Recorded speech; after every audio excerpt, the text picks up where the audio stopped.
بسم اللہ الرحمن الرحیم۔ السلام علیکم، میرا نام ڈاکٹر اسد محمود ہے۔ پچھلے کچھ دنوں سے امریکی سیاست میں ایک نیا طوفان اٹھا ہے۔ الزامات یہ ہیں کہ سابق صدر باراک اوباما نے 2016 کے امریکی انتخابات کے دوران روس کی مداخلت کے معاملے میں ایسا کردار ادا کیا جو ملک کے لیے نقصان دہ تھا، اور یہ الزام کوئی معمولی الزام نہیں بلکہ اسے غداری کا نام دیا جا رہا ہے۔ یہ بیانات سابق صدر ڈونلڈ ٹرمپ اور ان کی خفیہ ایجنسی کی سربراہ ٹولسی گیبرڈ کی طرف سے آئے ہیں، لیکن دلچسپ بات یہ ہے کہ یہ بیانات اس وقت سامنے آئے جب جیفری ایپسٹن کے کیس میں نئے انکشافات نے میڈیا کی توجہ اپنی طرف کھینچی ہوئی تھی۔ بہت سارے لوگوں کا خیال تھا کہ یہ سب صرف اس توجہ کو ہٹانے کے لیے کیا گیا ہے، اور ڈیموکریٹ پارٹی کے رہنما اور ہاؤس انٹیلیجنس کمیٹی کے اہم رکن جم ہائمز نے ایک ٹی وی پروگرام میں اس معاملے پر بات کرتے ہوئے کہا کہ یہ تمام الزامات بے بنیاد ہیں۔ ان کا کہنا تھا کہ یہ سب ایک پرانی کہانی ہے جسے بار بار نیا رنگ دے کر عوام کے سامنے لایا جا رہا ہے تاکہ سیاست میں ہلچل پیدا کی جا سکے۔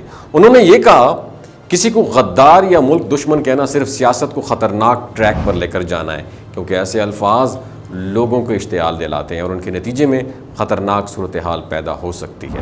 انہوں نے یاد دلایا کہ امریکی سینٹ کی تحقیقات کئی سال پہلے یہ بات صاف کر چکی ہے کہ 2016 کے انتخابات میں رشیا نے مداخلت کرنے کی کوشش ضرور کی تھی، لیکن ووٹوں کے نتائج کو کسی نے نہیں بدلا۔ عدالتیں اور تحقیقاتی ادارے بھی یہی بات کہہ چکے ہیں۔ اب یہ جب سب باتیں واضح ہو چکی ہیں تو ان الزامات کو دوبارہ زندہ کرنے کا مقصد صرف سیاسی پوائنٹ سکورنگ ہے، اس کے علاوہ اور کچھ بھی نہیں ہے۔ جم ہائمز نے ٹولسی گیبرڈ کی طرف سے جاری کیے گئے نئے کاغذات کے بارے میں کہا کہ ان میں کوئی ثبوت نہیں ہے، یہ وہی پرانی کہانی ہے جسے ایک بار پھر عوام کو الجھانے کے لیے پیش کیا جا رہا ہے۔ اگر ان میں ذرا بھی حقیقت ہوتی تو اب تک محکمہ انصاف یا عدالت اس پر کوئی کارروائی ضرور کر لیتے، لیکن کچھ ایسا بھی نہیں ہوا اور شاید کبھی ایسا ہو بھی نہیں سکتا۔ ان کے مطابق اگر آنے والے دنوں میں اس بارے میں کوئی کیس سامنے نہ آیا تو صاف ظاہر ہو جائے گا کہ یہ سب صرف توجہ ہٹانے کے لیے کیا گیا، اور ایکسپرٹس کہتے ہیں کہ ڈونلڈ ٹرمپ اور ان کے ساتھی یہ جانتے ہیں کہ اس وقت سب کی نظر ایپسٹن کیس کے اوپر ہے، اس لیے انہوں نے ایک پرانی ڈیبیٹ کو پھر سے چھیڑ دیا ہے تاکہ میڈیا کی توجہ کسی اور طرف ہو جائے۔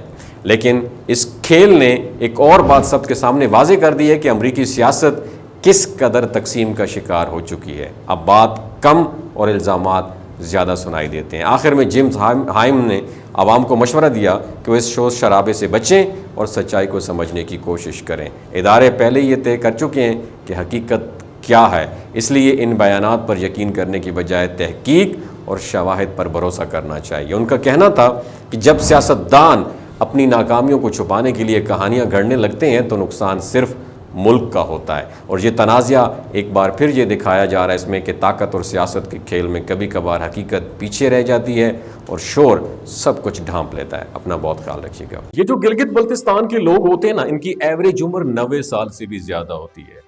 You know why? کیونکہ یہ لوگ شلجیت استعمال کرتے ہیں۔ شلجیت کے اندر 85 منرلز ہوتے ہیں۔ اگر آپ چیزوں کو جلدی بھول جاتے ہیں، مردانہ کمزوری محسوس کرتے ہیں، اولاد جیسی نعمت سے محروم ہیں، اور آپ سپرم کاؤنٹ آپ کے کم ہیں، ٹیسٹوسٹیرون ہارمون امبیلنس ہے، آپ سدا بہار جوان نظر آنا چاہتے ہیں، خون کی کمی کو دور کرنا چاہتے ہیں، ہڈیوں جوڑوں کے دردوں سے نجات حاصل کرنا چاہتے ہیں، موٹاپا کم کرنا چاہتے ہیں، تو ڈاکٹر اسد محمود کی پیور اینڈ نیچرل شلجیت ضرور استعمال کریں۔ ایک بات آپ نے دماغ کی کھڑکیوں کو کھول کے آپ نے سننی ہے، ہمیشہ آرگینک اور قدرتی چیزوں کا استعمال کریں، کیمیکل والے فوڈ سپلیمنٹ خدارہ استعمال نہیں کرنے۔ اگر آپ ڈاکٹر اسد محمود کی پیور اینڈ نیچرل شلجیت کو آرڈر کرنا چاہتے ہیں، نیچے دیے گئے نمبر پر واٹس ایپ کریں۔ 3 باتوں کا خیال رکھنا ہے: ہائی بلڈ پریشر میں مبتلا افراد، خواتین جو پریگننٹ ہیں، اور 15 سے 20 سال کی جو نوجوان نسل ہے جو غیر شادی شدہ ہیں، اپنے سیکشول پاور کو بوسٹ کرنے کے لیے استعمال کرنا چاہتے ہیں تو ڈاکٹر کے ایڈوائس کے بغیر استعمال نہ کریں۔ باقی سارے لوگ بے دھڑک گرمی اور سردیوں میں استعمال کر سکتے ہیں۔ اپنا بہت خیال رکھیے گا۔ اللہ حافظ۔